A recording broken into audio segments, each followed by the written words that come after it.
bonjour à tous. Je continue de vous encourager cette semaine, notamment d'encourager précisément toutes les personnes qui n'ont pas encore reçu le Saint-Esprit et qui sont peut-être déçues, frustrées, qui n'arrivent pas à avancer. Je vais vous parler d'une histoire, l'histoire de 12 hommes qui se situe dans Actes au chapitre 19. 12 hommes qui ont été baptisés d'eau et qui n'avaient jamais entendu parler du Saint-Esprit. Et j'aimerais vraiment mettre la lumière sur la question de l'apôtre Paul à ces 12 hommes qui est très importante et très précise. Il va leur dire au verset 2 du chapitre 19 du livre des Actes, « Avez-vous reçu le Saint-Esprit quand vous avez cru ?»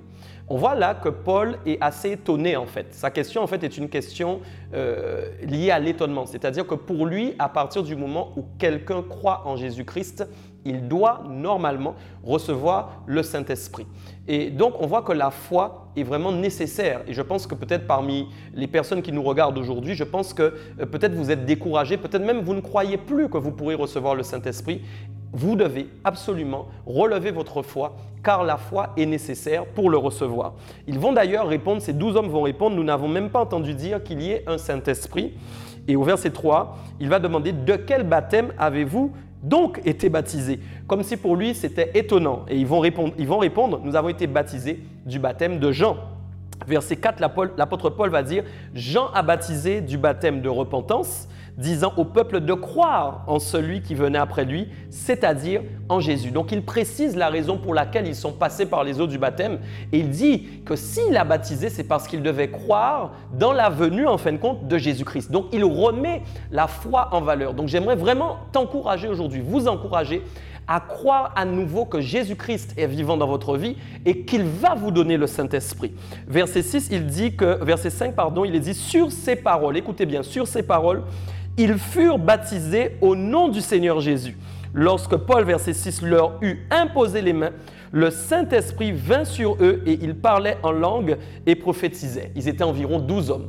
Donc on voit aussi que la parole de Dieu interagit avec en fin de compte les promesses. Et c'est pourquoi il est dit que l'apôtre Paul a fait une chose, il a imposé les mains pour qu'ils reçoivent. J'aimerais donc vous encourager, peut-être que vous avez quelqu'un autour de vous qui a déjà le Saint-Esprit. Cette personne peut vous imposer les mains, vous pouvez faire cette demande. C'est une demande de foi et je crois que Dieu va répondre à la foi. Vous pouvez dire à cette personne de vous imposer les mains afin que vous receviez le Saint-Esprit et vous allez le recevoir. J'ai aussi une deuxième solution à vous proposer, même s'il n'y a personne autour de vous et que vous avez la foi maintenant, au moment où vous regardez cette vidéo, vous pouvez vous-même vous imposer les mains par la foi et demander au Saint-Esprit de venir. Et je vous assure que vous pouvez être vous-même le canal de votre propre canal de réception du Saint-Esprit. Vraiment, croyez que c'est la foi qui est la chose la plus importante. C'est-à-dire que Dieu vous a fait une promesse. Je le disais dans la vidéo précédente cette semaine, que la promesse est déjà écrite, elle est déjà faite. Et donc Dieu veut répondre à cette promesse. Et j'avais dit que vous devez tout simplement demander le Saint-Esprit. Et aujourd'hui, maintenant, je vous encourage à recouvrir votre demande d'une grande foi. Votre foi va déclencher la promesse et je vous assure, vous ne serez pas déçus. Vous pouvez d'ailleurs faire cette prière avec moi maintenant. Seigneur Jésus-Christ, j'ai la foi que maintenant, je peux être baptisé du Saint-Esprit.